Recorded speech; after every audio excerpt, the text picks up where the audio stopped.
Boa noite a todos. Mais uma noite de encontro com o professor Walter de Andrade. Caminho para a iniciação. Boa noite a todos. Inicialmente, eu devo dizer feliz ano novo para todos, né? Porque começamos hoje, né? Dia 20 de março, começou lá para 6 horas e 30 e poucos minutos, justamente o ano novo astrológico, né? Astrológico, né? Ou seja, o Sol significa que o Sol está mudando de hemisfério, né? Ele está passando pelo nosso Equador Celeste, né? Passou pelo Equador Celeste, então ele está mudando do hemisfério sul para o hemisfério norte. Então, o que acontece? Outono, começa o outono aqui e começa a primavera no hemisfério norte, né? Então, mais significa o ano novo astrológico. Esse é o verdadeiro ano novo astrológico, que é o ano novo da eubiose também, né? A eubiose, no seu calendário ritualístico, é contemplado esse ano novo, o verdadeiro ano novo, como ano novo astrológico, 20 de março. Então, feliz ano novo para todos, luz, paz e amor para todos. Então, estamos aqui no nosso encontro Caminho para a Iniciação, né?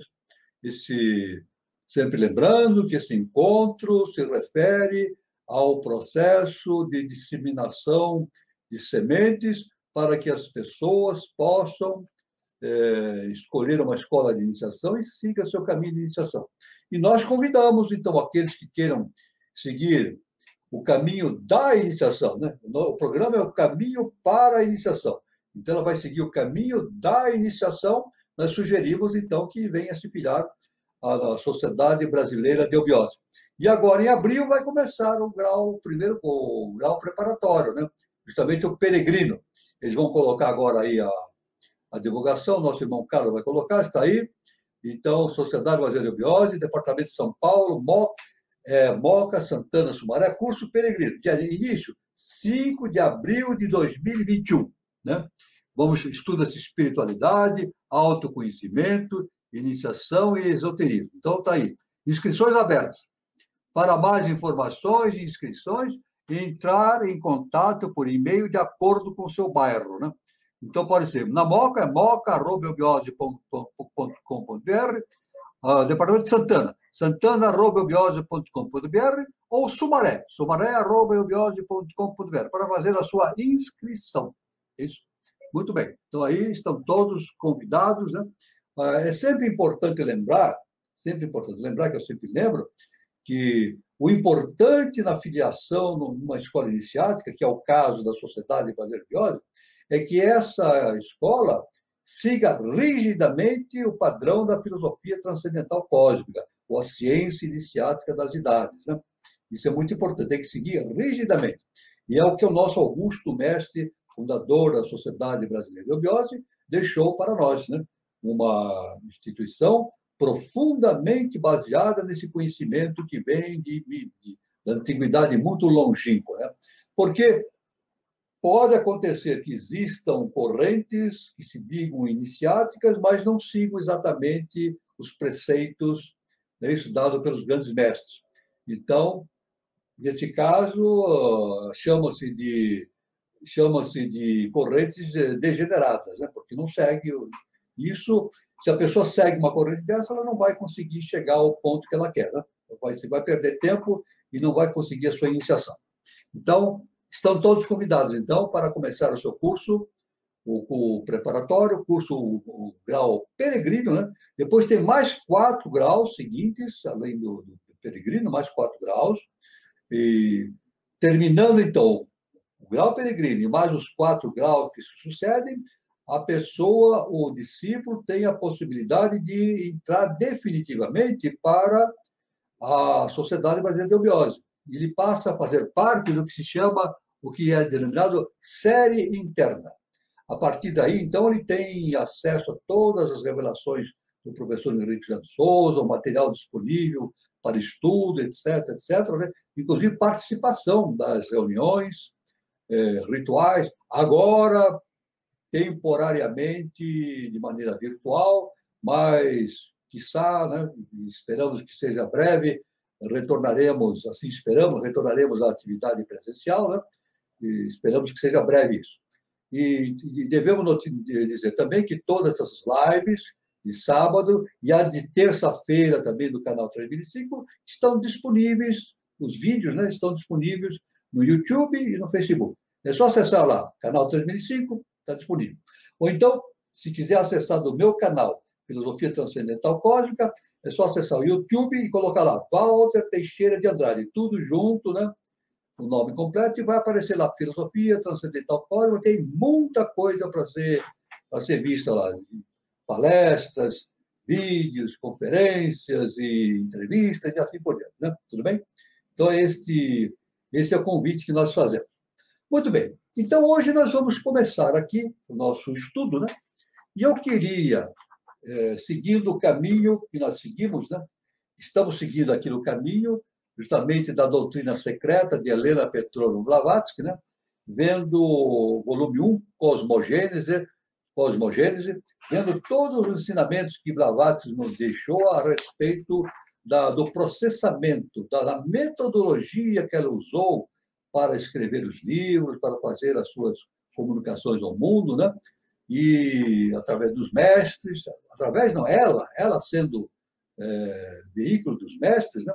Então ela dá toda essa informação. Além disso, dá informações a respeito do comportamento humano com relação ao conhecimento transcendental cósmico, dá uma série de informações valiosíssimas. Para começar o encontro de hoje, eu gostaria de tocar num ponto que foi motivo de uma pergunta feita por uma pessoa que estava assistindo, não a última palestra, mas a penúltima, não o último encontro, mas o penúltimo encontro, né?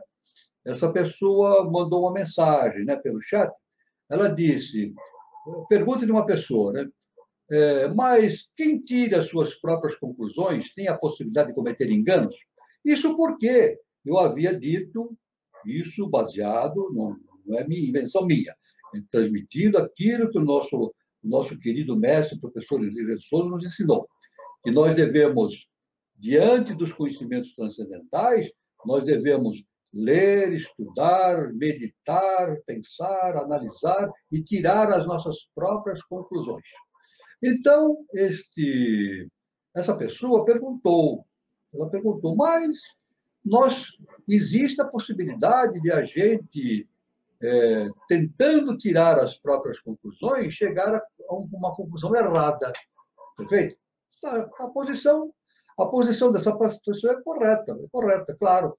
Quando a gente tira conclusões, a gente pode tirar uma conclusão correta e uma conclusão errada.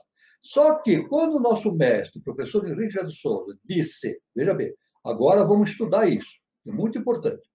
Quando o nosso mestre, o professor Henrique José de Souza, disse que nós devemos analisar, meditar, comparar e tirar as nossas próprias conclusões, isso dentro de um cenário iniciático. Veja bem, o nosso mestre fala dentro de um contexto iniciático. É claro, se a pessoa tentar tirar as conclusões fora de um contexto iniciático, ela vai, com certeza, ter a possibilidade, uma enorme possibilidade de tirar conclusões erradas. Agora, elas estando dentro do contexto iniciático, como nós vamos analisar daqui agora, né? Então, a possibilidade dela tirar, não estou dizendo que ela vai tirar conclusões definitivas, mas bem próximas da realidade, né? Ela tem essa possibilidade aumentada. Por isso que no início nós dissemos, né, que é necessário que a pessoa se filie a uma escola que siga a ciência iniciática das idades. Porque ela, estando filiada a uma escola dessa natureza, elimina, em grande parte, a possibilidade das suas conclusões erradas. Né? Conclusões erradas. Isso é muito importante. Né? Então, eu posso citar 2 casos aqui pertinentes, nós vamos analisar agora com mais profundidade esse assunto, né? 2 casos eu recentemente vi. Quer dizer, nada acontece por acaso, né? Eu estou sempre vendo vídeos, consultando, etc., palestras, né? E eu, como exemplo, eu assisti 2 vídeos.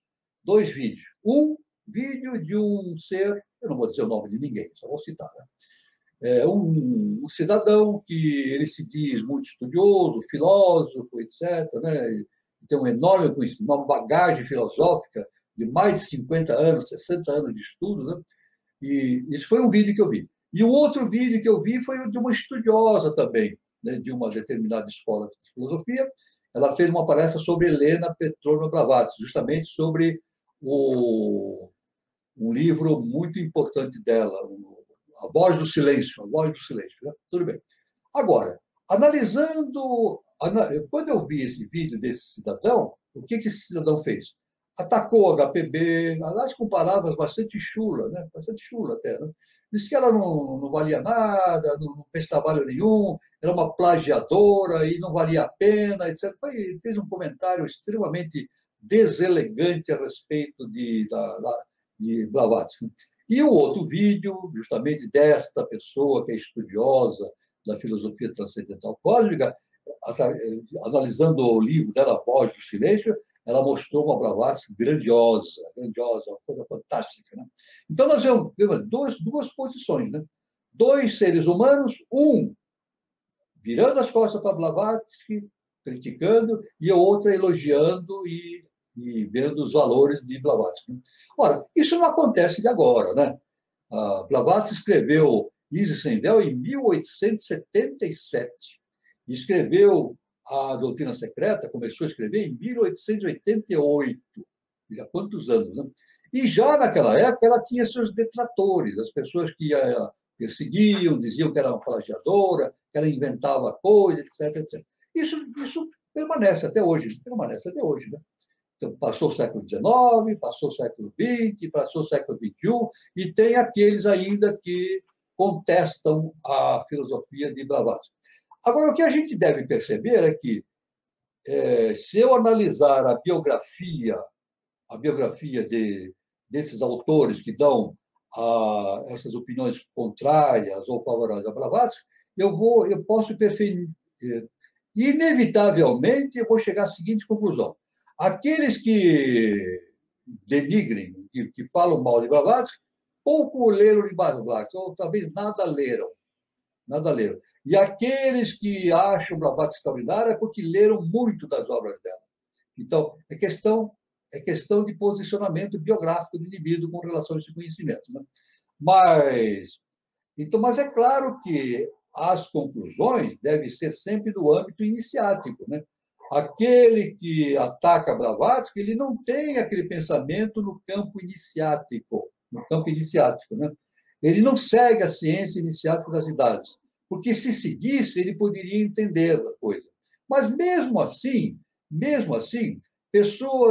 muitas pessoas de alta intelectualidade, que têm diplomas, que têm inúmeros títulos, mas se ela agir no mental concreto, somente no mental concreto, ela jamais conseguirá entender Blavatsky, Jesus o Cristo, Henrique José de Souza, Buda. Eles não têm condição de entender. Eles vão entender apenas pelo mental concreto.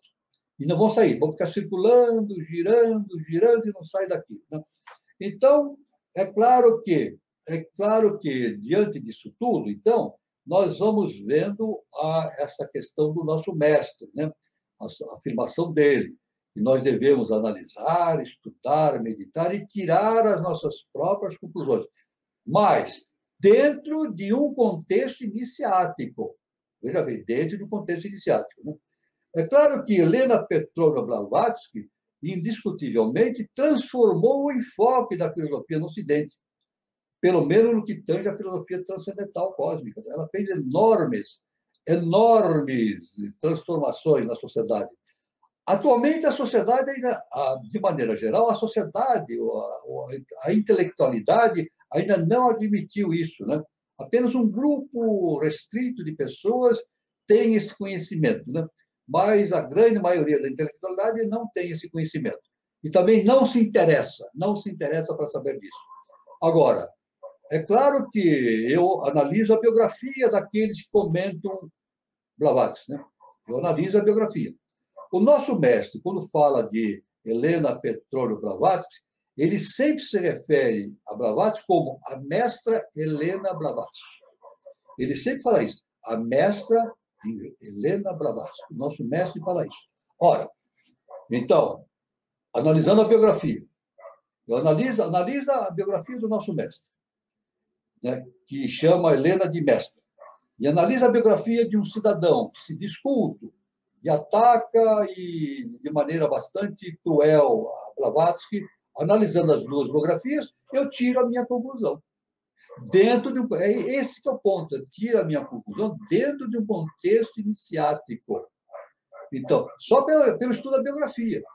Pelo estudo da biografia eu já vejo, né? O que tem coerência e o que não tem coerência. Então, por isso que o nosso mestre diz que nós devemos tirar as nossas próprias conclusões. Mas, em adendo àquela ideia daquela irmã, na nosso encontro retrasado, né, foi do número 33, número 32, número 32 do encontro, então eu digo, se a pessoa tentar analisar e tirar as conclusões fora do contexto iniciático, ela com certeza vai tirar conclusões erradas. Mas, se ela tentar tirar suas próprias conclusões dentro do âmbito iniciático, dentro do contexto iniciático, pode ser que ela não tire conclusões as mais corretas possíveis, mas terá conclusões bem próximas da realidade. Então, este é o aspecto que eu queria dizer a esse respeito. Né? Nós podemos, esse assunto é tão importante que eu até me estendo mais a esse respeito, né? Dizendo que o próprio Aristóteles ele tem a sua lógica aristotélica, né? A lógica aristotélica é um trabalho fantástico de Aristóteles, que até hoje é estudado nas universidades, né? É difícil, é um assunto muito difícil, mas somente especialistas que estudam isso reiteradamente, continuamente, podem falar com precisão a respeito de toda aquela teoria da lógica aristotélica, porque não é fácil de entender e de dissertar sobre esse assunto. Né? Então, somente aqueles que se dedicam a esse estudo, especificamente, podem se falar a respeito do assunto. Né? Mas, de maneira geral, agora com a minha dedução, por ler a lógica aristotélica, né, eu chego à seguinte conclusão, e que Aristóteles fala isso, mas não fala a esse respeito, mas de maneira muito simples, muito simples. Na lógica aristotélica, nós temos as premissas, depois nós temos o estudo dessas premissas, quer dizer, a aplicação da lógica, e depois temos a conclusão. Então, disse o seguinte, se eu tiver as premissas, aplicar a lógica aristotélica, eu vou obter um conhecimento. Tudo bem? Eu tendo as premissas, aplicando a lógica aristotélica, eu vou ter, então, um conhecimento. Agora, tem um detalhe. As premissas podem ser corretas ou falsas. Essa é a questão. E a lógica aristotélica ela não vai analisar se a premissa é falsa ou correta. Ela apenas aplica a metodologia para atingir o conhecimento. Agora, é claro que o estudioso ele tem que ter a percepção para ver se as premissas são falsas ou se são corretas. Aí entra a escola da iniciação. Na verdade, através da escola de iniciação, dentro do âmbito iniciático, nós podemos já de imediato perceber se as premissas são falsas ou se são corretas. É isso. Isso através da nossa própria análise, através do contexto iniciático, ou analisando a fonte da qual ela tem origem. Né? Aí vem a biografia. Né? Algo falado pelo professor Henrique de Souza tem um valor. Algo falado por um indivíduo que não tem o menor conhecimento de filosofia transcendental tem outro valor, ou nenhum valor. Então, tudo isso é importante na ponderação desses fatos, da análise, e que nos leva a tirar as próprias conclusões. Né? Isso aí também, atrás da própria vida prática, existem afirmações que a gente vê que tem premissas falsas e premissas corretas. Né? Por exemplo, quer ver uma coisa simples? Por exemplo, uma academia de ginástica. É muito bom fazer academia de ginástica, né? Não é bom? Agora anda complicada a situação em que abre, fecha, mas fazer um exercício na academia de ginástica é muito bom. Mas essa premissa ela pode ser correta ou pode ser falsa. É isso. Existem pessoas que podem fazer a ginástica numa academia sem qualquer problema, mas tem pessoas que não. Ela tem comorbidades, tem alguns problemas cardíacos, determinados problemas, que ela tem que fazer a ginástica de maneira controlada, com responsabilidade, para não ter um problema de saúde, né? Não é verdade? De saúde. Então, veja bem, aí a gente vê. Então, uma academia de ginástica é boa, mas tem outro detalhe, depende de quem vai fazer, né? Se a pessoa tiver condições físicas adequadas, tudo bem. Se não tiver, então tem que nem o meu médico. Meu médico me recomenda, sabe o que ele recomenda? Caminhar. Caminhar. Ele diz, melhor para a sua idade, para você, é fazer caminhadas. Esse é o melhor exercício. Sem correr. Ele diz, não corra. Não precisa correr, não. E correr já é um excesso para o organismo, né? Então, para jovem, não. O jovem corre. Mas uma pessoa de mais idade já tem que ter cuidado com isso, né? Mas agora, então, para jovem ou o idoso, a caminhada é uma grande coisa para manter a saúde, né? Tem uma série de consequências benéficas para o corpo, né? Então, outra coisa também que nós podemos analisar, dentro desse contexto de tirar as próprias conclusões, são as ideologias e as ideias. As ideias, né? Normalmente, um cidadão que usa a intelectualidade, né, somente a intelectualidade, e principalmente se ele estiver dentro de um plano do mental concreto, ele vai dar muito valor para as ideologias e não para as ideias. Então, vamos definir, então, isso é muito importante. O que são ideologias e o que são ideias? Ideologias são práticas particulares. Ideias são práticas universais. Então, o que são ideologias?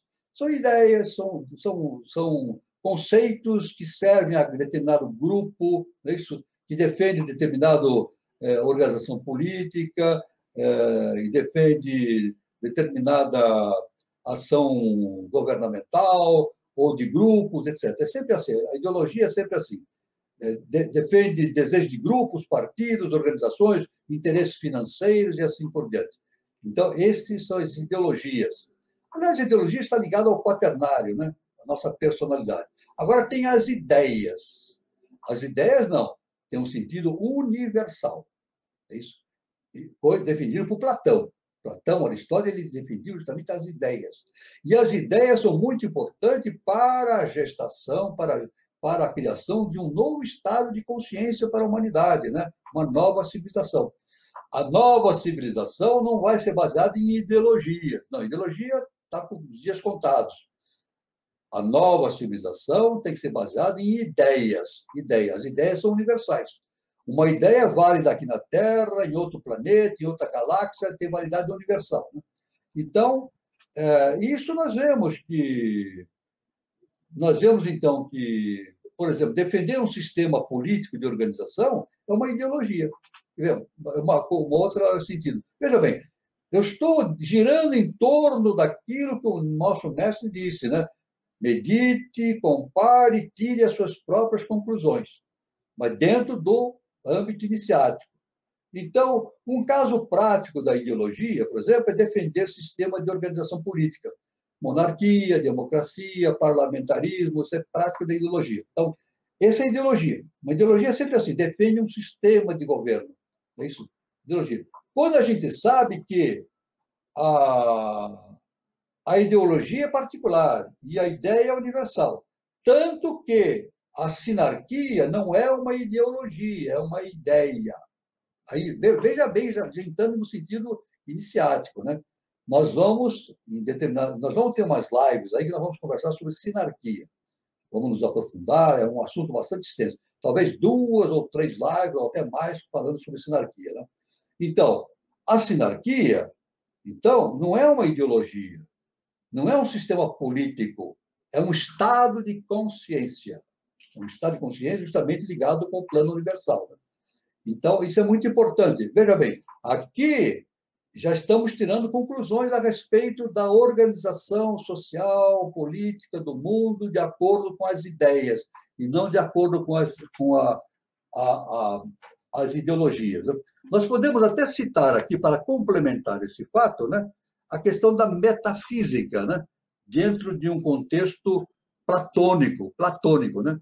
Então, as ideias, o sistema metafísico de Platão centraliza-se e culmina no mundo divino das ideias, é isso, que é contraposta à matéria, obscura e incriada.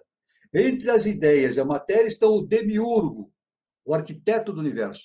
Então, o demiurgo é o arquiteto, o criador do universo. E as almas, donde desce das ideias para a matéria o tanto de racionalidade que nela aparece. Então, das ideias desce a racionalidade que aparece na matéria, que é a inteligência humana. Tanto que o nosso mestre diz, o que é a inteligência humana? É o Espírito de Deus no homem. Né? Então, a divindade platônica, definida por Platão, é representada pelo mundo das ideias, e especialmente pela ideia do bem. Olha só, especialmente pela ideia do bem, que ocupa o lugar de maior destaque. Platão dá essa ideia do bem. Não é isso?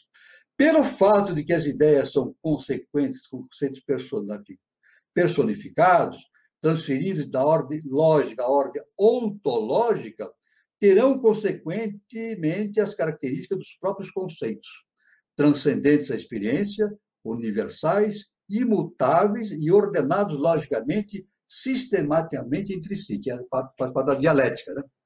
As almas, então vemos as almas, né? Como, segundo Platão, hein?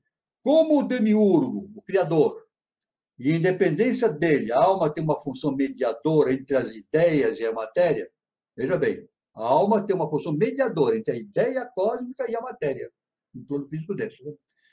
A que comunica a ordem e vida. Platão distingue três espécies de almas concupiscível, vegetativa, irascível e racional, que são próprias, respectivamente, da planta, do animal e do homem. Veja bem, o próprio Platão, então, distingue três espécies de almas. O próprio Platão admitia, então, que a planta, o animal, o homem têm alma, só que são tipos diferentes de consciência, de estado de consciência. Né? E no homem se acham reunidas hierarquicamente enquanto ele é um ser vivo, sensitivo e dotado de intelecto.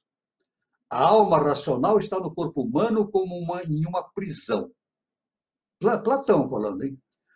Em exílio, e que é condenada por uma culpa cometida quando estava no mundo das ideias. Sua pátria verdadeira, dono em consequência dessa culpa, decaiu. Então, ele próprio... O próprio Platão, ele fala sobre a queda dos anjos, a queda da consciência, descida de vida energia e subida de vida consciência. Veja só que extraordinário, né? O pensamento de Platão no mundo das ideias, Aí Platão fala sobre o mundo, né? O mundo material, o cosmo platônico, resulta da síntese de dois princípios opostos, as ideias e a matéria. O demiurgo, ou seja, o criador, plasma o caos da matéria sob o modelo das ideias eternas, introduzindo-lhe a alma, princípio da ordem e de vida. Platão é um panpsiquista, isto é, anima todo o universo. Haveria, antes de tudo, uma alma do mundo, e depois partes dela, dependentes e inferiores, que seriam as almas dos astros, dos homens, etc. Então, veja bem que as ideias de Platão afinam-se perfeitamente com essa ideia que nós temos na teosofia. Né? Ele não falava em teosofia, né? Muito antes de Blavatsky, né? Mas é claro que ele trazia o quê? A filosofia transcendental cósmica, né? Trazia justamente essas ideias fantásticas. Né? Então, com relação... Eu falei que, então, agora, para complementar algo que eu falei, né? Tirando as conclusões dentro do âmbito iniciático, né? Nós falamos, então, que a sinarquia não é um sistema político, é um estado de consciência, né? E que existem muitos defensores da monarquia, da democracia, do parlamentarismo, e nós consideramos isso como o quê? Ideologias. Para confirmar esse fato, veja bem, tirando as conclusões dentro de um ambiente iniciático, né? Eu vejo aqui a página 44, né? Aqui nós temos aqui o Pequeno Oráculo, página 44, momentinho, item 98, momentinho só, item 98. Olha, página 44 do Pequeno Oráculo, veja, que são ideias do nosso mestre, o item 98. Olha o que o mestre forma. Isso não é ideologia, é ideia, veja bem. Então, o nosso mestre não defende sistemas políticos. Ele nunca defendeu sistemas políticos. Ele falava em sinarquia, mas sinarquia não é um sistema político. Veja. Então, o que ele escreve? O que ele nos ensinou? Olha só o que ele deixou de ensinamento. Toda forma de governo é boa. O que não presta é o caráter dos homens. Por isso mesmo, necessitado de uma grande modificação. É a isso que se dá o nome de espiritualização dos seres da Terra, pois a moral pertence à alma e sem ela o espírito ou a verdadeira consciência jamais se manifestará no homem. Então, veja bem, isso tudo nos indica que a humanidade ela tem duas vertentes, né?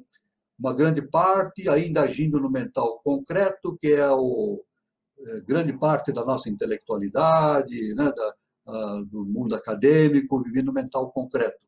E o mental abstrato, o superior, que já vive num estado superior de emancipação das coisas inferiores, do quaternário, e ligando-se a Buddha e Atman, a intuição e a nossa consciência crística dentro de nós. Então, isso tudo que eu queria falar foi justamente em consideração àquela nossa irmã, que perguntou se quando nós tiramos as nossas conclusões, se não temos possibilidade de cometer enganos. Então, já explicamos todos os fatos e dizemos, sim, podemos cometer enganos se nós estivermos agindo fora de um ambiente iniciático. Esse é o perigo de a gente agir fora de um ambiente iniciático.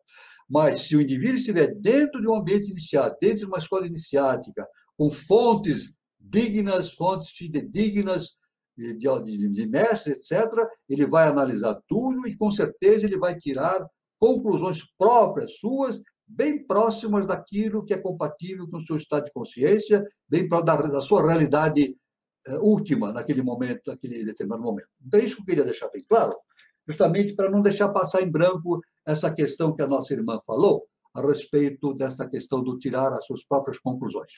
Eu vou passar a palavra ao nosso irmão Carlos Nascimento para as suas considerações, e se tiver alguma pergunta das pessoas que nos seguem, já aproveitamos.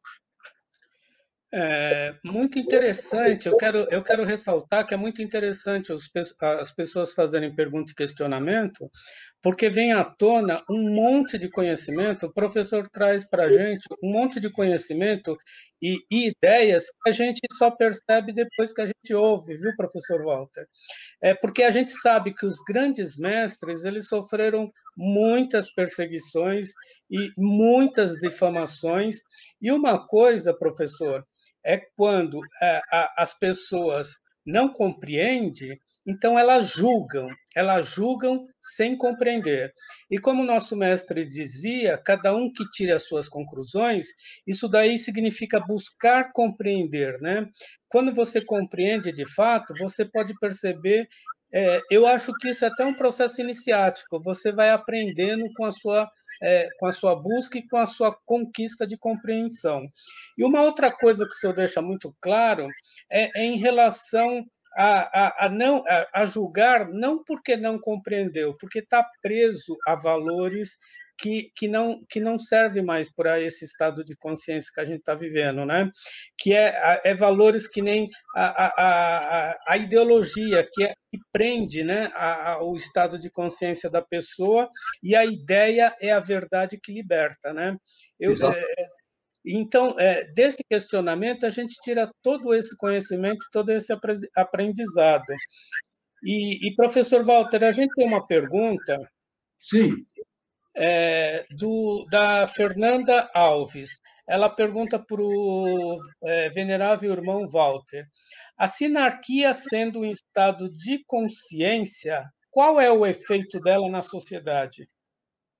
O efeito da sinarquia na sociedade, veja bem, ela tem dois.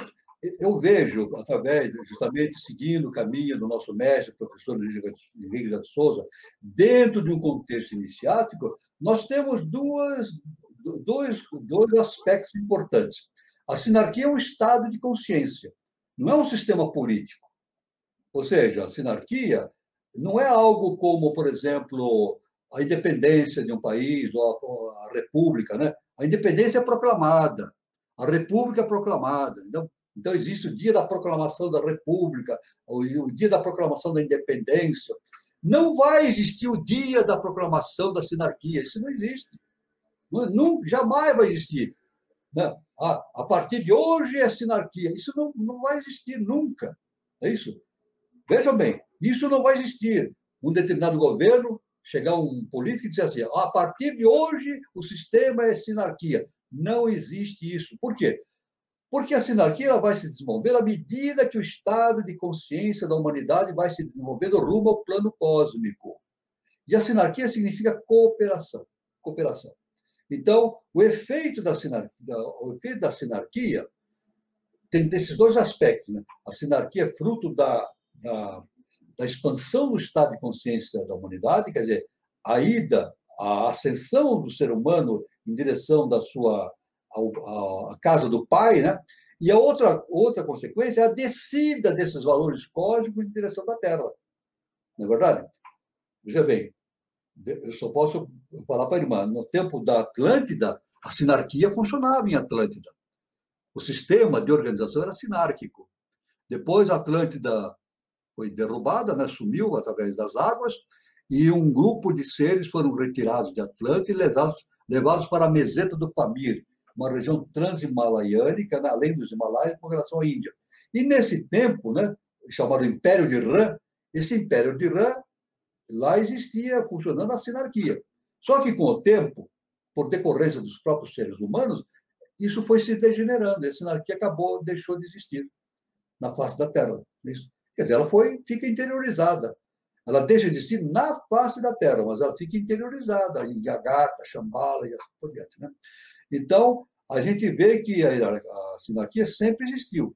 Agora, então, são esses dois movimentos, a elevação do padrão consciencial do ser humano e, consequentemente, a descida desses padrões arquetipais do universo em direção do planeta Terra. Então, a sinarquia um dia vai existir. Agora, o nome é a sinarquia, né?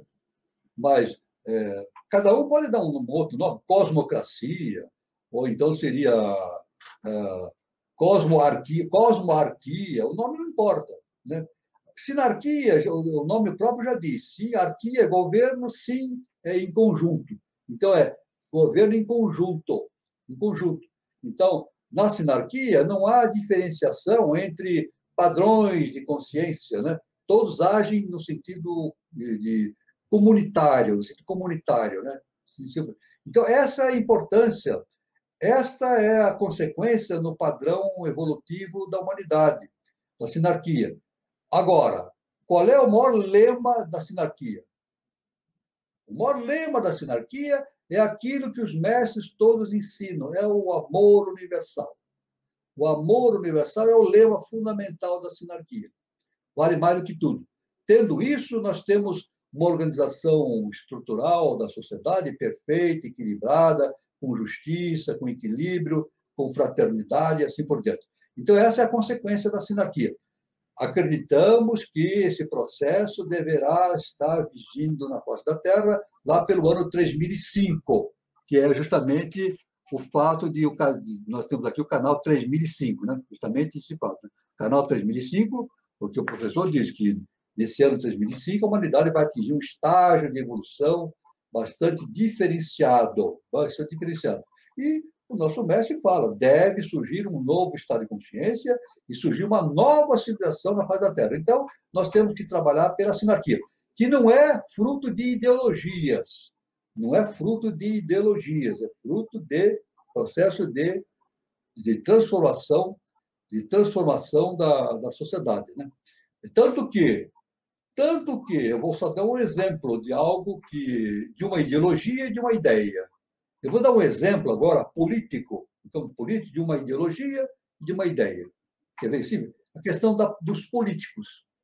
No mundo inteiro, existem pessoas que dizem, eu sou um político. Não é verdade? No mundo inteiro. Estados Unidos, Brasil, Alemanha, Inglaterra, existem pessoas que dizem, eu sou político. Está mentindo, isso é uma mentira. Agora, é o Walter que está dizendo que ele está mentindo? Não, é Platão. Aristóteles está dizendo que ele está mentindo. Aristóteles diz, isso é mentira.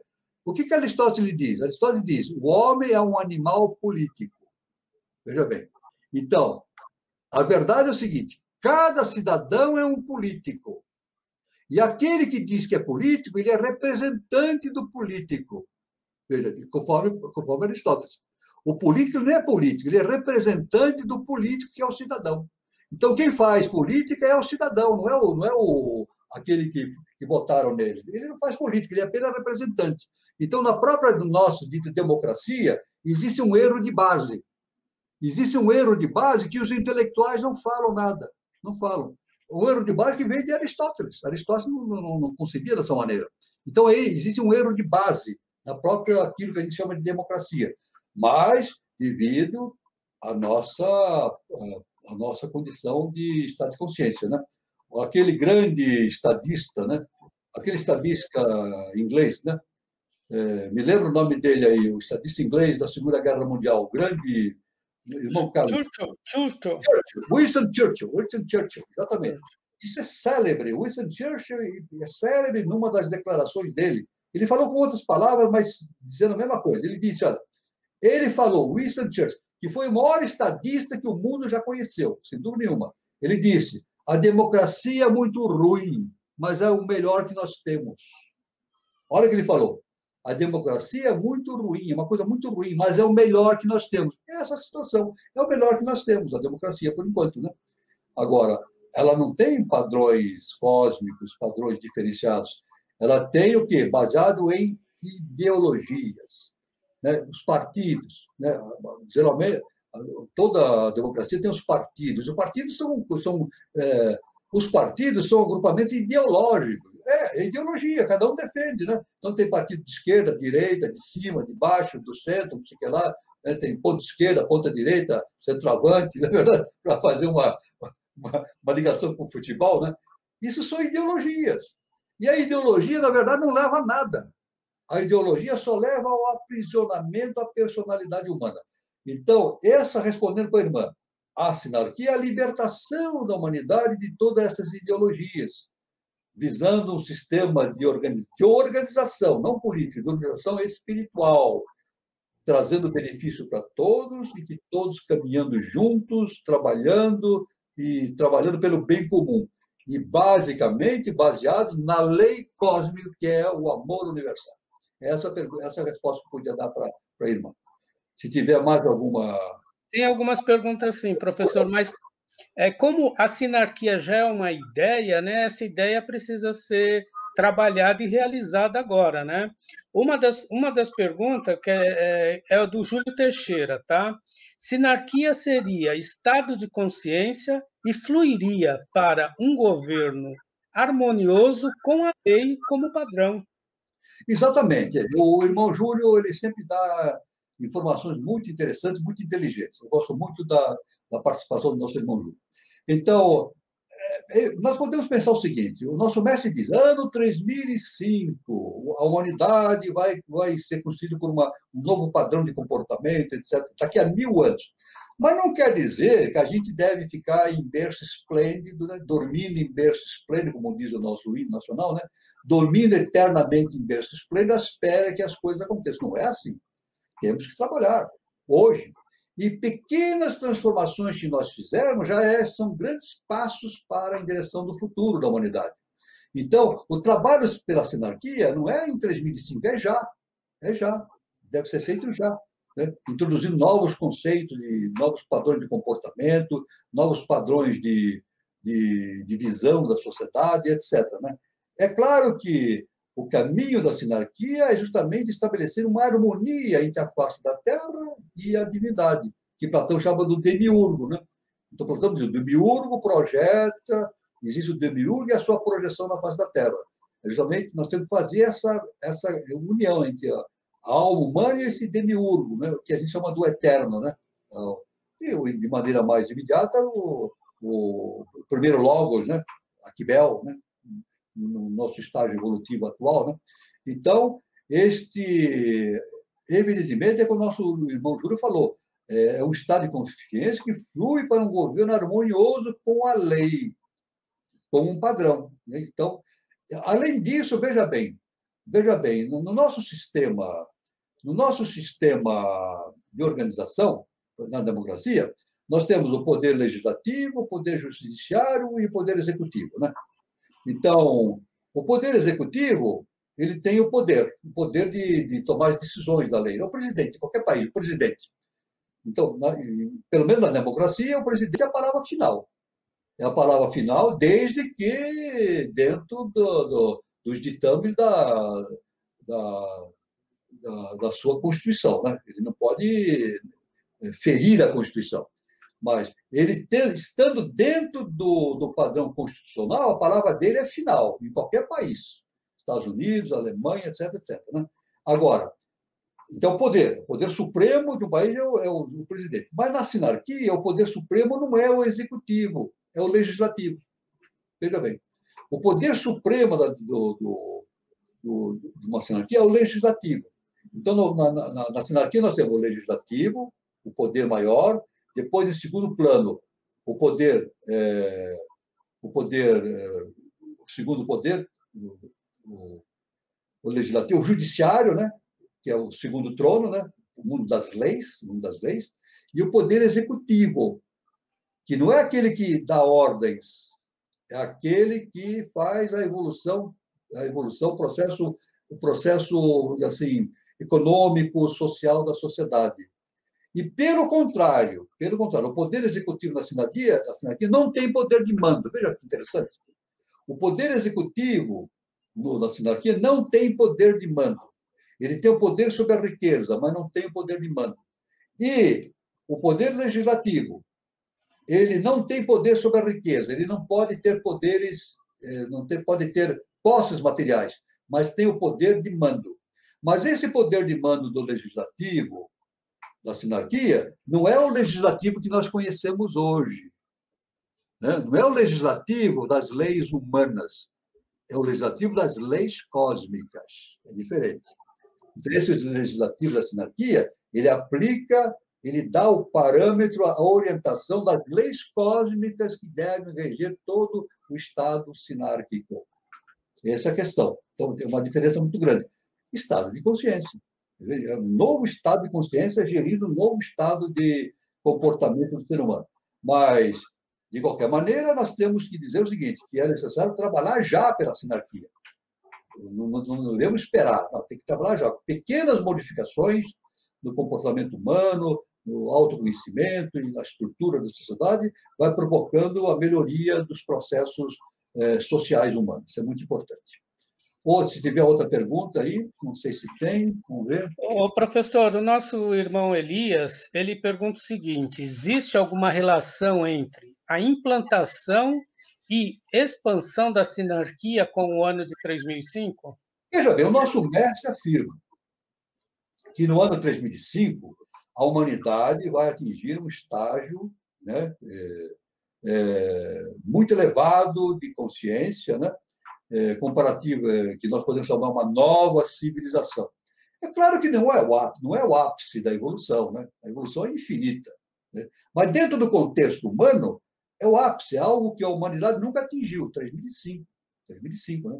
Inclusive, com relação, já informando para os nossos irmãos, né? Com relação a São Lourenço, né? Que é a capital espiritual da sociedade, do Brasil e do mundo, né, conforme o nosso mestre afirma, né, ele diz que no ano 3005 a Garta vem para a face da Terra. Olha o que ele fala. Ele diz assim, no ano 3005 a Garta vem para a face da Terra. Ou seja, todo aquele processo agartino, que hoje é considerado mundos subterrâneos, vai se projetar na face da Terra. Então, o que significa isso? O que significa isso? Nós vamos voltar àquela condição de Atlântida, onde os deuses viviam com os seres humanos na face da Terra. Isso é uma coisa fantástica. É claro, isso no Império de Irã também era assim. Então, isso é a constituição da sinarquia. É uma intimidade profunda do ser humano com os deuses, com os mestres, com os seres de hierarquia. Né? Então, claro que existe uma relação da implantação da sinarquia e o ano 3005, conforme o nosso mestre falou, né? Mas não para por aí. O nosso mestre diz que, a partir do ano 3005, ele já preconiza mais 10 mil anos de uma evolução extraordinária para a humanidade. Vocês imaginam o que pode acontecer? Isso tudo com a raça ariana, hein? Com a raça ariana, hein? Porque no futuro ainda vai ter a sexta raça-mãe, raça dourada, depois a sétima raça-mãe, a raça alada, mais para frente ainda. Isso tudo relativamente ao desenvolvimento da nossa quinta raça, a quinta raça-mãe, a ariana. Veja bem que coisa fantástica, né? Que coisa fantástica, né? Então, estamos agora no período de Aquários, né? Período de Aquários, né? E vai até 3.000, 4.000 por aí, o período de Aquários. Depois de Aquário vem o período de Capricórnio, né? A era de Capricórnio. Então vai ser uma nova, momentos extraordinários de Capricórnio, né? E de evolução do ser humano, né? Então tem relação. Posso dizer o seguinte: que tem relação sim entre a expansão da sinarquia com o ano 3005. Essa é a resposta que eu posso dar. Não é uma resposta que eu dou, é uma resposta que eu dou meditando a respeito das revelações do nosso mestre, de HPB, de tudo que ela falou, meditando, tirando as conclusões, tirando as minhas conclusões dentro de um contexto iniciático. Veja bem, não são as conclusões do Walter, são as conclusões do Walter, da minha consciência, dentro de um contexto iniciático. Então, a resposta é essa. Sim, existe relação entre a implantação da sinarquia e o ano 2005. Professor, tem um comentário do Júlio Teixeira e depois eu vou passar logo para outra pergunta. Sim. Ele fala o seguinte: precisa viver em sociedade, logo animal político, e eu gostaria que o senhor falasse também por que tanto político despreparado faz parte da política, né, mundial hoje. E bate com uma pergunta que veio de um irmão nosso, tá? Quando um líder tem autoridade por suas experiências e atitudes, essa condição seria sinarquia? Sim, exatamente. O homem é um animal político, Aristóteles. Então, o verdadeiro político é o ser humano. Cada ser humano é um político. Nós somos, cada um de nós é um político. Então, a própria a educação dada pelo Platão Aristóteles, a pessoa tem que ter duas atividades: uma atividade filosófica ligada com a sua parte interna e uma atividade política, justamente com o processo de organização da sociedade. É isso. Agora, isso é evidente. Agora tem essa pergunta: quando um líder tem autoridade por sua experiência e atitudes, essa condição seria sinárquica? Seria sinárquica, sim. E eu posso dizer que existe muita gente já no mundo que teria condições de trazer muitas colaborações sinárquicas para a humanidade. Agora eu pergunto, agora uma conclusão minha: por que essas pessoas não se manifestam? Essa é a pergunta. Por que essas pessoas não se manifestam? Sabe por quê? Porque não deixam. O partido político. É o partido político. Eu não estou falando do Brasil, estou falando do mundo. Partido político nos Estados Unidos, na Alemanha. Né? Partido político, ele visa interesses pessoais, particulares. E, às vezes, até pode chegar até a extremos, como o Partido Nazista. Ou o Partido da União Soviética, lá, Partido Comunista. Né? Pode chegar até extremos. Ou o partido lá do Mao Tse-tung, lá, o Partido Comunista da China, pode chegar até extremos de matar gente, e aprisionar, e mandar para campo de concentração. Né? Então, o partido político realmente tem esse problema. É ideologia. Partido político trata dos interesses próprios seus. É difícil, é quase impossível ter um partido político que lute pelo país, pela nação, pela nação. Não existe isso. É por isso que o Churchill falou, né, que a democracia é muito ruim, mas é o melhor que nós temos. O próprio Churchill disse, né, a democracia é muito ruim. Agora, existem pessoas no mundo em que teriam condições de exercer uma atividade de representação política bastante interessante. Só que o sistema não permite, as ideologias não permitem. Porque quando o indivíduo vai se candidatar, Brasil, Estados Unidos, Alemanha, não é isso? O partido pergunta: o que você vai poder nos oferecer? Eu estou mentindo isso? Eu estou falando alguma mentira?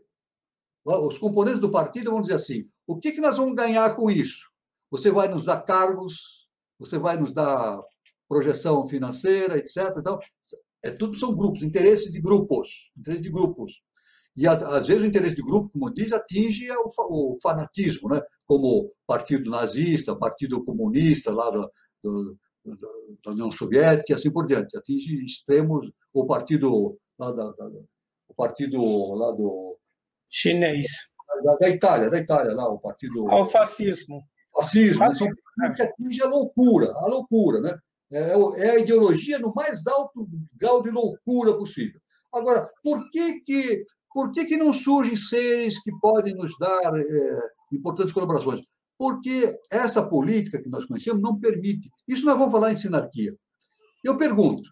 Agora eu pergunto, essa é uma pergunta que está aqui dentro de mim. Você vê os candidatos que existem no mundo para a presidência. Veja os candidatos que apareceram. Eu não estou falando de agora, não, de anos. Eu estou falando desde a da aprovação da República no Brasil. Não estou falando de agora, não, 2021. Desde a proclamação da República, Estados Unidos, Alemanha, na verdade. Eu pergunto, esses políticos que aparecem como candidatos são os melhores que a sociedade pode oferecer? Resposta, não. Porque tem pessoas de extrema capacidade, de extrema lucidez espiritual, de extrema competência de organização e de extremo amor ao próximo, que poderiam ser presidentes, ministros, etc., etc., mas não solução, por quê? Porque as forças políticas não deixam, os partidos não deixam, as ideologias não permitem. Então, a ideologia, na verdade, é um breque, é um bloqueio contra a manifestação de seres que realmente sejam efetivos. Eu faço uma pergunta, sinarquia. Eu vou fazer uma pergunta para vocês. Eu vou fazer uma pergunta para todos. Eu não vou dar resposta. Eu não vou dar resposta. Eu quero que cada um responda. Se Jesus o Cristo se candidatasse a presidente do Brasil, ele venceria a eleição? Eu faço essa pergunta. Eu não vou dar essa resposta. Eu faço só vou deixar essa pergunta no ar. Se Jesus o Cristo se candidatasse a presidente do Brasil, ele ganharia a eleição? É uma pergunta que eu deixo no ar para todo mundo responder. Eu não vou dar essa resposta. Mas cada um tem a resposta dentro de si. Então, essa é a resposta final, que eu digo que a sinarquia ainda está longe, mas será definitivo, mas vem. E no futuro, Jesus, o Cristo, estará justamente no legislativo. Um dos. E vários outros grandes mestres, né? Eu posso Jesus Cristo, Siddhartha Gautama, JHS, estarão lá no Poder Legislativo comandando toda a estrutura, né? E sem nada ganhar. Eles não vão ganhar nada, vão oferecer serviços sem precisar ganhar nada, voluntariamente, trabalho voluntário. Então, esse é o panorama que nós temos hoje com a sinarquia do futuro. Nós vamos ter uma live sobre a sinarquia, nós vamos nos aprofundar mais sobre esse assunto, né? Talvez 2, 3, até 4 lives conversando sobre esse assunto, que é muito importante para o mundo atual. O professor Walter, que interessante comentário do Júlio Teixeira. Se fossem bons, seriam inteiros e não partidos. Exato. O nome já diz, partido, né? Agora, veja bem, se eu falo mal do partido, vamos dizer que eu sou antidemocrático. Você não é democrata, está falando mal de partido, né? Mas pode existir organizações que não sejam fundadas por partidos, né? Porque o partido é uma coisa humana, é uma criação humana. E eu digo, o partido, às vezes, pode atingir estados de uma degradação profunda, como o Partido Nazista, Partido Comunista da União Soviética, ou lá aquele partido da Itália, né? O partido, como é que se chama lá? Fascismo. O fascismo, né? É um partido, atinge estado de degradação profunda. Assim também, muita gente diz, a monarquia é um estágio, é o ideal. Mas existem monarquias degeneradas no mundo, está cheio de monarca degenerado. Existem monarquias no mundo que não merecem esse nome. Então, é ideologia. Isso é ideologia. Então, a questão não é a questão do sistema político. Nosso mestre falou, todo sistema é bom. O que decide é o comportamento do ser humano dentro desse sistema. Isso que é importante. Então, veja bem que o ensinamento do mestre é algo cósmico. O nosso mestre, ele não ensina através de ideologias, ele dá ideias cósmicas, ele nos diz ideias cósmicas. Vê que coisa importante isso, né? Muito bem, nosso irmão Júlio, gostei. E, professor, um irmão nosso coloca o seguinte: Parlamentarismo seria mais coletivo, cooperativo, mais próximo de um equilíbrio? Eu vou dizer, tudo isso são tentativas, são tentativas. Olha, na verdade, olha, está aqui, o mestre fala, todo sistema é bom. O que resolve, o que define é o estado de consciência do ser humano. Então, eu digo, indo na trilha do mestre, eu digo assim, sistema político não é a solução para o mundo. Não é a solução. Então, quando me falam assim, a monarquia é melhor que a democracia, o parlamentarismo, que é isso, nada disso funciona se a consciência não estiver de acordo. Qualquer sistema. Então, se a consciência for elevada, do ser humano, né, uma consciência cósmica, tanto faz ser parlamentarismo, democracia, pode ser sistema de reinado, não importa. Qualquer sistema funciona. Funciona bem dentro de um estado de consciência coletivo, harmonioso, cósmico e assim por diante. Né? Então, não adianta essa discussão de qual o sistema melhor, isso é jogo de palavras, é ideologia. O jogo ideológico, sabe que isso nos leva a lugar algum. Não nos leva a lugar algum. Agora, o que nos leva a algum lugar?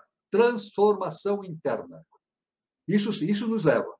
O dia em que a sociedade der valor a isso, a transformação interna do ser humano, aí sim, estaremos caminhando para uma nova civilização rapidamente. E eu espero que isso seja considerado no terceiro milênio, cada vez mais, cada vez mais. Alguma coisa já está surgindo. A gente percebe no ar alguma coisa diferente, falando em ética, falando em comportamento, né? Existem várias ideias surgindo, né? Na questão do comportamento do ser humano diante dessa questão. Então, o que resolve é o comportamento do ser humano, ligado ao autoconhecimento. O resto tudo é tudo panaceia. Panaceia e não resolve, não resolve. Não resolve. Então, essa é a resposta que eu dou. O Elias tem outra pergunta, professor, e eu queria deixar aqui que o tema sinarquia, depois o professor vai ter uma live só sobre isso, né, professor?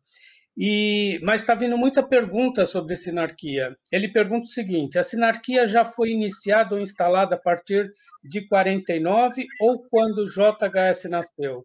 É correto afirmar que a expansão da sinarquia reside nas crianças? Afinal, a criança de hoje será o adulto de amanhã. Bom, eu vou dar uma resposta. O trabalho para a implantação da sinarquia não começou nem com o JHS, nem com. Ela vem desde que o homem surgiu na face da Terra, desde a Lemúria. Desde a Lemúria. Desde que o ser humano nasceu na face da Terra, o ideal da sinarquia já está implantado. É claro que nós tivemos avanços. A ciência iniciática nos diz que na Atlântida a sinarquia tinha uma certa. Agia de certa forma em Atlântida e houve uma queda. Depois, no Império de Irã, houve uma queda também da sinarquia. Agora, nós temos, pelo conhecimento iniciático, isso aí o nosso mestre nos ensina, o nosso querido mestre, professor Henrique de Souza, ele ensina que todos os grandes mestres eles vêm com o sentido de implantar a sinarquia. Seja Krishna, seja Jesus o Cristo. Jesus o Cristo tentou implantar a sinarquia. Só que a religião não dá esse nome, não dá esse nome. A religião diz que ele veio fundar uma religião. Não é verdade. Jesus não veio fundar religião, nem Krishna, nem JHS, nem Siddhartha Gautama. Eles vêm dar uma nova estruturação para a consciência humana. Esses seres vêm dar uma expansão para a consciência humana, justamente para a implantação da sinarquia, que o nosso mestre projeta o início para 3005, né, passando toda essa parte do terceiro milênio. Mas a sinarquia está semeada dentro da consciência humana desde que o ser humano surgiu na face da Terra, porque esse é o retorno. A sinarquia nada mais é que o retorno à casa do Pai. A parábola do filho pródigo, o retorno à casa do Pai. Quando seremos completamente sinárquicos? Quando nós estivermos em convivência com a consciência divina, com o eterno. Então teremos o amor cósmico, todas as estruturas funcionando de maneira pacífica, de maneira amorosa, isso é a sinarquia. Então, é um processo que está em evolução. Agora, os mestres dão esses choques, dão esses avanços, né? Essas sementes, para ir relembrando. Os mestres vêm relembrando a cada tônica da existência, da possibilidade da sinergia e assim por diante. Então, essa é a resposta que eu dou para o irmão. Bom, se tiver mais alguma coisa? Tem sim, professor. Sim. Estou gostando, estou gostando, estou gostando. Um irmão pergunta pela tecnologia. Temos hoje impressionantes avanços com relação a contratos inteligentes, autoexecutáveis, podendo criar organizações autônomas, descentralizadas, independente da pátria ou ideologia. Muito bem. Talvez o irmão esteja falando sobre inteligência artificial, né? Nessa pergunta, eu vejo assim, algo ligado à inteligência artificial, que muitos seres falaram que a inteligência artificial está se desenvolvendo, e até dizem que a inteligência artificial poderia dominar, aí até pensando no George Orwell, né? George Orwell, né? O livro que ele escreveu, né? Que a inteligência artificial poderia até escravizar o homem. Na verdade, dentro do conhecimento iniciático, isso é impossível. Impossível. Essa denominação. É claro que esse trabalho com computadores ele vem para facilitar o acesso a dados, o acesso a dados rapidamente, né? Mas o computador não toma decisões. Um computador não toma decisões. As decisões que o computador toma é derivada da programação que é feita por um ser humano. É isso? Então, o computador toma decisões? Não toma decisões. Ele apenas executa aquilo que a programação executa aquilo que a programação lhe instituiu. É claro que um computador, se mal programado, ele pode agir contra a humanidade. Pode agir contra a humanidade. Se mal, mas não é o computador que faz isso, é quem programou. Perfeito? Isso é o que eu estou dizendo. A inteligência artificial não existe, jamais vai existir. O computador não pensa. O computador não pensa, ele apenas computa. Ele faz computações rápidas, faz organização de dados, etc. Mas ele não pensa, não tira conclusões. Ele não sabe o que é presente, passado e futuro. Ele não tem inteligência. Por quê? O nosso mestre diz, o que é a inteligência do homem? É o Espírito de Deus no homem. Ora, chamar computador, então o Espírito de Deus está no computador? É claro que não. É claro que não. Então, esse nome inteligência artificial é um nome inadequado. É claro que a computação, o sistema de informática, ele já está auxiliando o ser humano em muitas questões de organização, é muito importante, isso faz parte do desenvolvimento, né? Mas não substituirá o homem em lugar, em fase alguma. Não há condições do computador substituir o homem nas suas decisões. Não é possível. Agora, o computador pode tomar decisões, mas ele toma decisões baseadas na programação que ele toma. Hoje nós vemos, há tempos atrás, puseram enxadristas, né, jogando xadrez com o computador. É isso? Vocês sabem disso, né? E teve um grande enxadrista aí que ele deu checkmate em computador. É isso? Já aconteceu isso. Enxadrista, campeão mundial, dando checkmate em computador. Agora, qual é a diferença entre um enxadrista e um computador? Porque o computador tem uma possibilidade. Veja bem, qual é a força de um enxadrista? Eu não sou eu que falo, os especialistas que falam isso. O enxadrista será melhor e melhor e melhor quantas mais quantidade de jogadas ele conseguir prever para frente. Se ele jogou, se ele tiver capacidade de prever assim 5, 10, 15, 20 jogadas para frente, ele tem uma possibilidade muito grande de dar um checkmate. E isso aconteceu. Já teve enxadrista que deu checkmate em computador. Hoje já está difícil. Hoje, normalmente, o computador, quem dá checkmate é o computador. Por quê? Porque a programação já dá a possibilidade do computador enxergar 1000 vezes, 2000 vezes para frente as jogadas. Isso é impossível. Fica impossível um cérebro humano dar um checkmate no xadrez no computador. Mas não porque o computador seja superior, porque ele tem a capacidade de armazenar informações que o cérebro humano não tem. Né? E ainda bem, porque o cérebro humano não é feito para...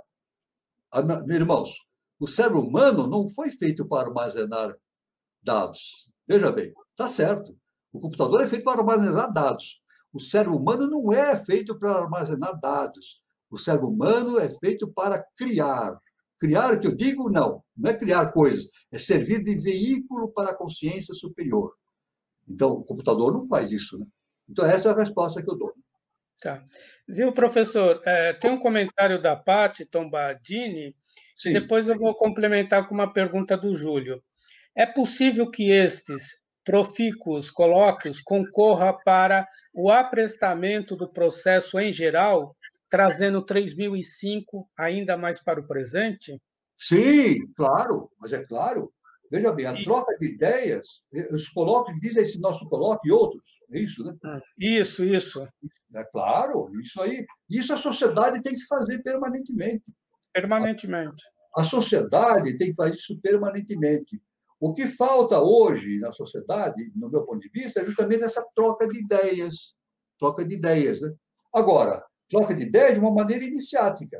É claro que no aprestamento, para a agilização da evolução da sociedade, não é justamente a questão eu ia falar,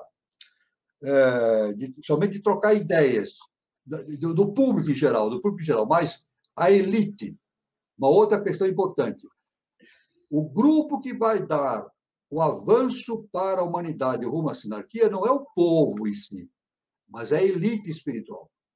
A elite espiritual que vai dar essa força para o apressamento. Porque a maioria da humanidade não tem essa condição. A maioria da humanidade não vive nem no mental concreto, ela vive afundada no emocional.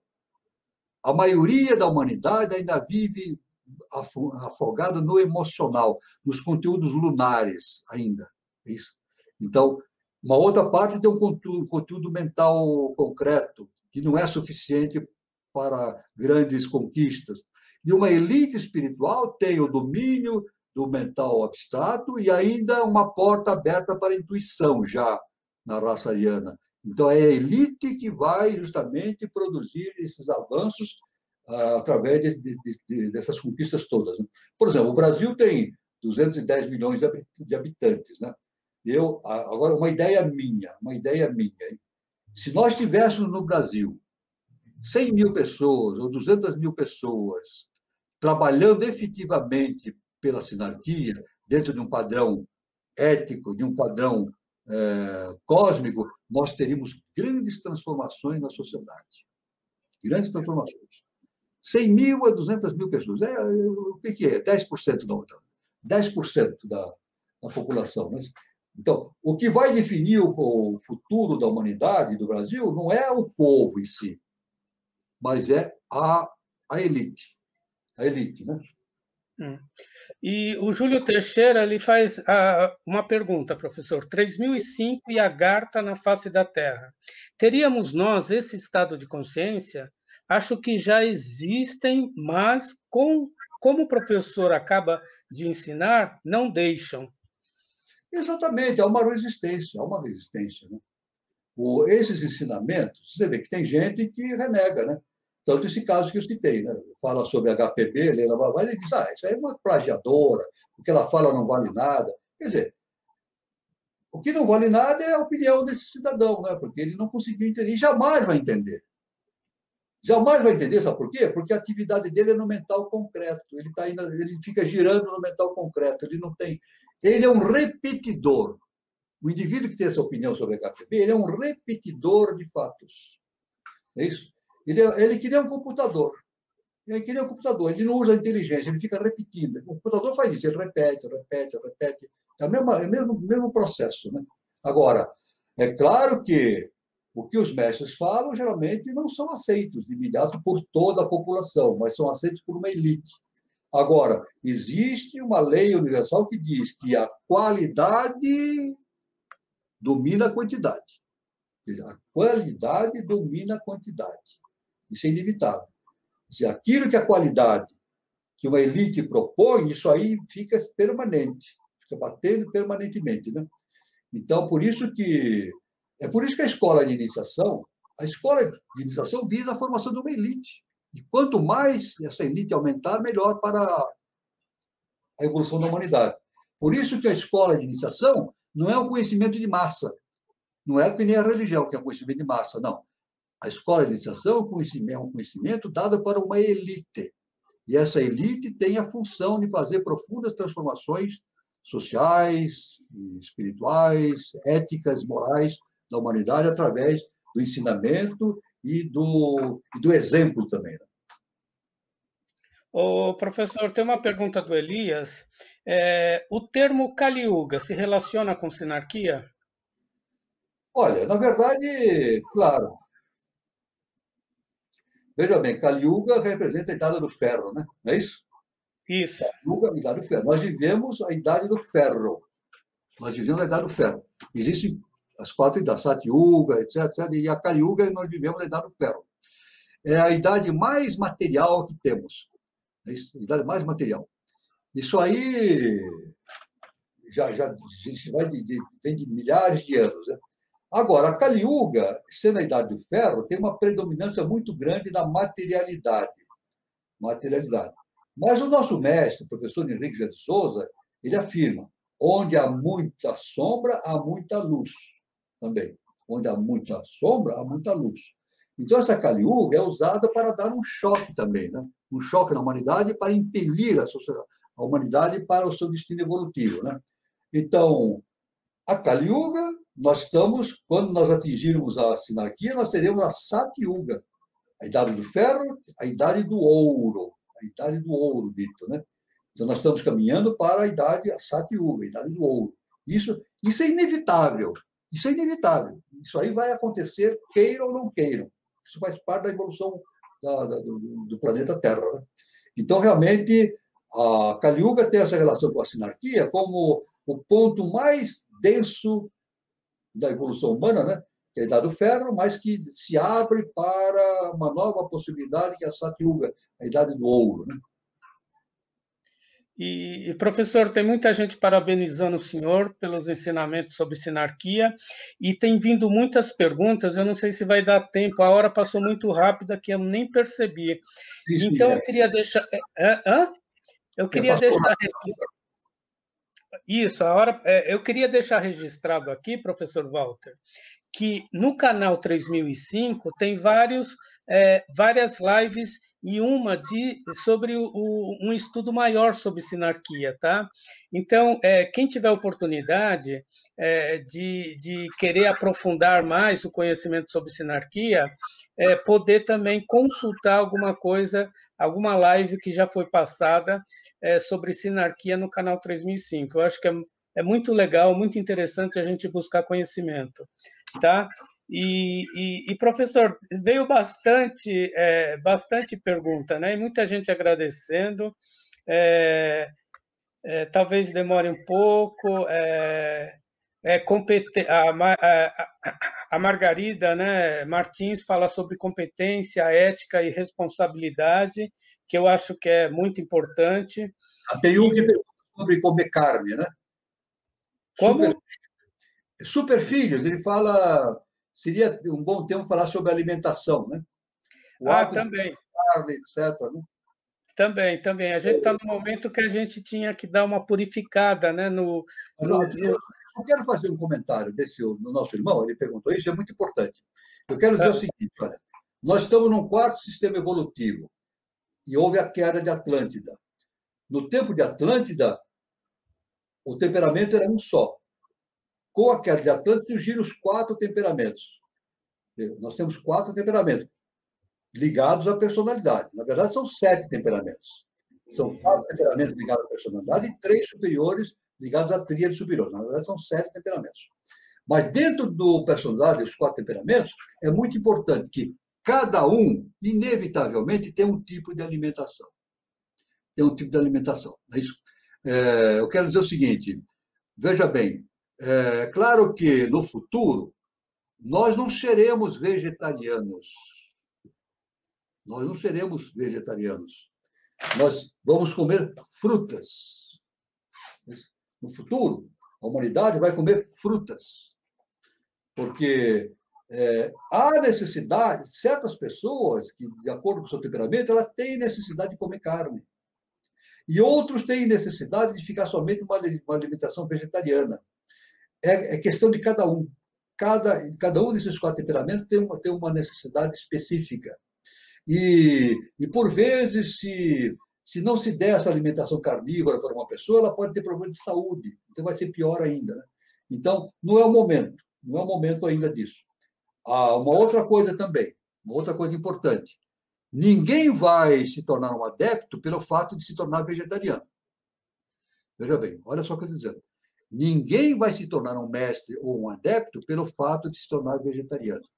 Mas é evidente que um vegetariano, um adepto, ele vai ter uma tendência uma tendência, ou vai eliminar completamente a alimentação com carne e vai se alimentar só com frutas e vegetais. Né?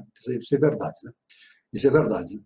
Existem até livros que contam a vida de Jesus o Cristo, né? Interessante, né? Que Jesus o Cristo, devido à sua alta vibração cósmica nele, né? E, às vezes, obrigavam ele, quando criança, a comer carne e ele passava mal. Isso existem relatos. Entre os espíritas sabem dessa história. Livros espíritas que dizem que quando forçava o Jesus o Cristo menininho a comer carne, ele passava mal, porque a vibração não batia com a vibração dele, né? Porque a carne tem a vibração animal, né? Mas tem a proteína também, né? Tem a proteína que dá sustento, né? Então, tudo isso aí são estudos, viu? São estudos que a gente deve se aprofundar e ver e seguir a coisa de maneira equilibrada, E o nosso mestre ensina tudo isso de maneira equilibrada.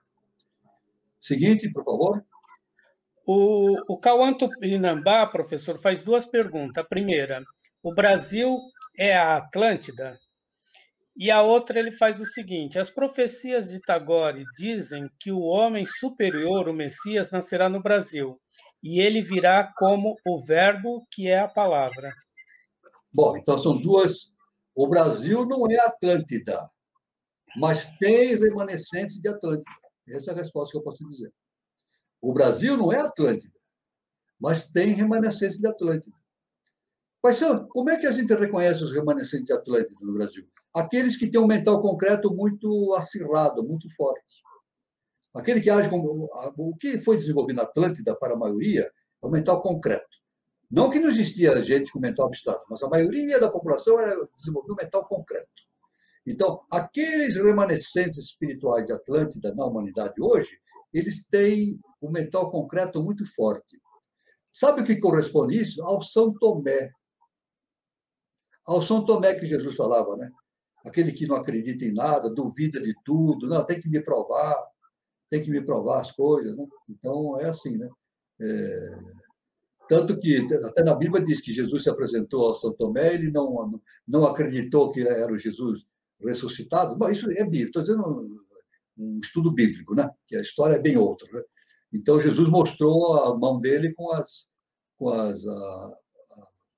os ferimentos, né, que ele sofreu nas mãos durante a crucificação. É o São Tomé. Então, a resposta. Atlântida, a humanidade hoje não é Atlântida, mas existe muito remanescentes de Atlântida que tem essa constituição de atitude do mental concreto.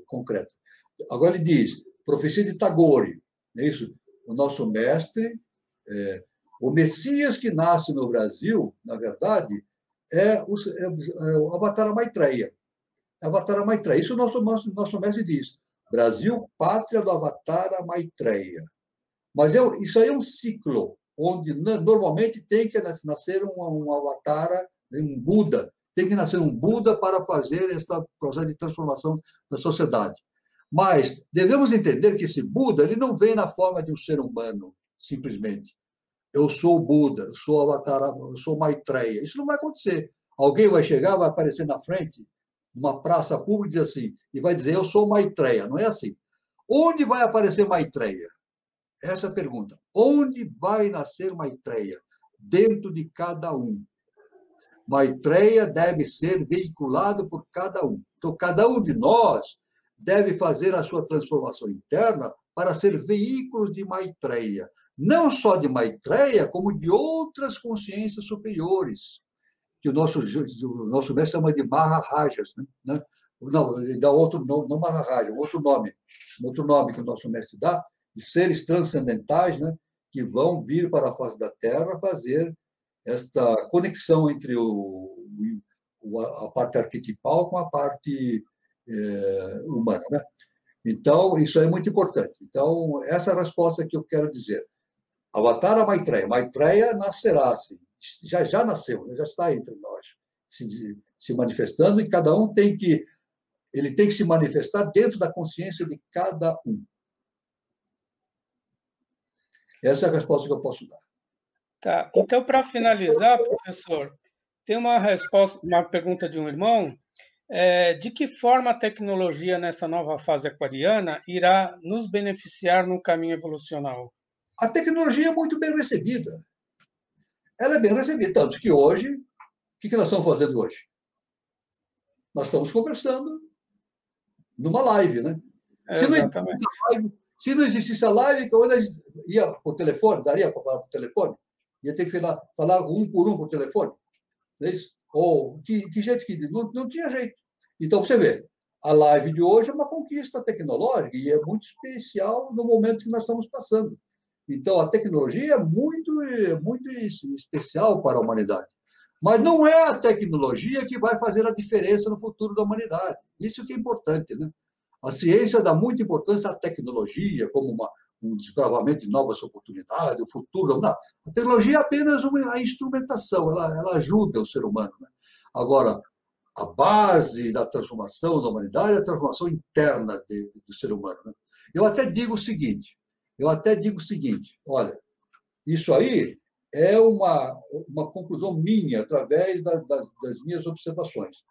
Sempre, desde que criança, eu sempre vejo os futuristas projetando uma civilização extremamente complexa, né? De arranha-céus enormes, carros voando, etc., uma coisa assim. Agora, eu vejo, eu não sei, aí cada um vai concordar ou não comigo. Eu vejo que vai chegar um momento do desenvolvimento espiritual da humanidade que a tecnologia vai ser dispensada. Vai ser dispensada. E essa live, esse computador, seria dispensável se nós pudéssemos nos desdobrar e nos reunir no astral ou no vital. Não seria interessante? Então, nós podíamos fazer isso como mestres, né? Se nós fôssemos adeptos, a gente faria uma reunião dessa num determinado local, em Agartha, ou num lugar num plano mental. Nós nos desdobraríamos, nos encontraríamos, nos abraçaríamos, não precisaria de computador nem nada disso, não é verdade? Então, no meu ponto de vista, a tecnologia vai ser cada vez mais dispensável. Vai ser cada vez mais ser dispensável. Porque para uma pessoa que se desloca no tempo e no espaço, se desdobra, precisa telefone, TV, sei lá, não precisa. Precisa de foguete interplanetário? Né? Não, porque eu vou viajar para outros mundos. Claro, o indivíduo pode viajar para outro mundo através da mente. Da mente, é isso?